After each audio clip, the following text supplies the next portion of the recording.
শুভেচ্ছা এবং অভিনন্দন। ঈদ মোবারক। পবিত্র ঈদ আমাদের মুসলিম ধর্মাবলম্বীদের জন্য একটি বড় অনুষ্ঠান।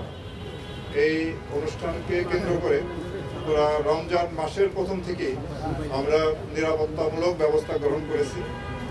ঈদের সময় আপনার কতগুলি ঘটনা ঘটে, যেমন এই সময় বিপণী বিতানে রমজান মাসের শুরু থেকে প্রচুর বেঁকে কিনে হয়, অনেক অর্থের লেনদেন হয়। তো যার জন্য এই সময় ছিনতাই, চাঁদাবাজি এই ধরনের অপরাধের একটা প্রকোপ থাকে। তো আমরা রমজান মাসের শুরু থেকেই এই ধরনের অপরাধ নিয়ন্ত্রণের জন্য কাজ করে আসছি এবং আপনারা দেখেছেন যে ছিনতাই, চাঁদাবাজি এই ধরনের অপরাধ এখন কিছুটা নিয়ন্ত্রণে এসেছে। আমরা ঈদ পূর্ববর্তী, ঈদের দিন এবং ঈদ পরবর্তী 3 ধাপে আমাদের দায়িত্ব পালন করতে হয়। ঈদ পূর্ববর্তী ধাপের আমরা প্রায় শেষ পর্যায়ে। আমরা প্রথম থেকেই বিভিন্ন বিপণী বিতানে যে তাদের যে বিক্রি, এখানে যে অর্থ লেনদেন, সেখানে যাতে কোনো ধরনের চাঁদাবাজি না হতে পারে, রাস্তাঘাটে ছিনতাই, ডাকাতি বন্ধের জন্য আমরা আপ্রাণ চেষ্টা করে যাচ্ছি। এরপরে যারা ঈদ উপলক্ষে ঘরমুখী মানুষ যারা ঢাকা ছাড়বেন বা বিভিন্ন শহর থেকে গ্রামে যান, তাদের যাত্রা যাতে নির্বিঘ্ন নিরাপদ হয় সেজন্য আমরা অন্যান্য বাহিনীর সাথে কাজ করে যাচ্ছি। অর্থাৎ হাইওয়েতে ডাকাতি না হয়, দুর্ঘটনা যাতে কম হয়, এই জন্য আমরা কাজ করে যাচ্ছি এবং ট্রাফিক নিয়ন্ত্রণেও আমরা ভূমিকা পালন করে যাচ্ছি।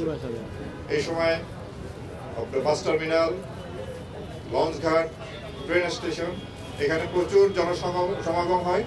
তো সুতরাং সেখানে নিরাপত্তার জন্য আমরা দেশব্যাপী টহল, গোয়েন্দা নজরদারি, সাদা পোশাকের ডিউটি এবং অন্যান্য বাহিনীর সাথে সমন্বয় রেখে আমরা এই নিরাপত্তামূলক ডিউটি পালন করি। এরপরে ঈদের দিন আমাদের এই কেন্দ্রীয় ঈদগাহ সহ সারা দেশে অনেক বড় বড় ঈদের জামাত হবে এবং সেখানে বিপুল সংখ্যক মুসল্লি সমাগম হবে। তো আমরা এই কেন্দ্রীয় ঈদগাহ সহ সারা বাংলাদেশের যত বড় বড় ঈদগাহ আছে, এটি আপনার বিভাগীয় শহর, জেলা পর্যায়ে এবং উপজেলা পর্যায়ে আমাদের নিরাপত্তা বলয় থাকবে, যাতে নিরাপত্তার সাথে মুসল্লিরা ঈদের জামাতে ঈদের নামাজ আদায় করতে পারেন। ঈদের দিন সহ এরপরে ছুটির বেশ কয়েকদিন আপনার বিভিন্ন যে আমাদের টুরিস্ট স্পট আছে, বিনোদন কেন্দ্র আছে, সেখানেও মানুষের ভিড় হবে। আমরা সেখানেও যাতে নিরাপদের সাথে মানুষ তার বিনোদন উপভোগ করতে পারে সেজন্য আমরা সেখানে নিরাপত্তার ব্যবস্থা রেখেছি। এবং এই ঈদের সময় আমাদের দেশের নারী, শিশু সহ একটা বিশাল সংখ্যক জনগোষ্ঠীর একটা অংশ তারাও যাতায়াত করেন এবং বিনোদন কেন্দ্রে যান। আমরা সেদিকেও নজর রাখছি যাতে কোনো রকম কোনো ইভটিজিং বা যৌন হয়রানি বা এই ধরনের যে অপরাধমূলক কর্মকাণ্ড যাতে না করতে পারে সেজন্য আমরা সতর্ক দৃষ্টি রাখছি। ঈদের সময় ঢাকা শহর সহ বড় বড় শহর জনসংখ্যা কমে যায়, বাসাবাড়ি ফাঁকা থাকে। এই ফাঁকা বাসাবাড়িতে যাতে কোনো প্রকার চুরি বা দস্যুতা করতে না পারে সেই জন্য আমরা সজাগ দৃষ্টি রাখছি এবং এখানেও নিরাপত্তামূলক ব্যবস্থা গ্রহণ করছি। এরপরে ঈদের পরে যখন যারা বাড়ি গিয়েছেন তারা আবার ঢাকামুখী হবেন, সেই জন্য সেই সময় যাতে আপনার তাদের আশাটাও নির্বিঘ্ন হয়, নিরাপদ হয়, সেজন্য আমরা বাস টার্মিনাল, লঞ্চঘাট এবং রেল স্টেশনের ফিরতি পথের জন্য নিরাপত্তামূলক ব্যবস্থা রাখছি।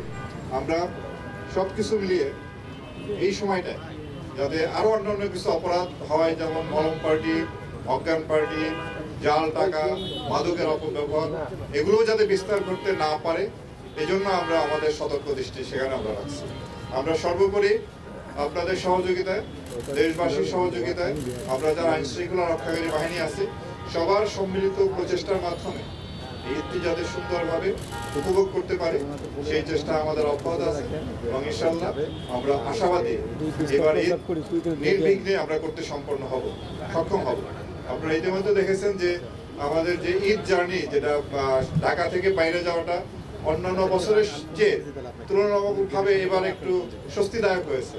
রাস্তাঘাটে যানজট কম এবং বিভিন্ন যে টার্মিনালগুলো যানজট তুলনামূলকভাবে কম। আমরা এবং অপরাধের মাত্রাও মোটামুটি এখন নিয়ন্ত্রণে আসছে। বাকি সময়টুকু আমাদের ভালোভাবে কাটুক এই আশাবাদ ব্যক্ত করি এবং আপনাদের সবাইকে এবং আপনাদের মাধ্যমে পুরো দেশবাসীকে আবারও ঈদের অগ্রিম শুভেচ্ছা। ঈদ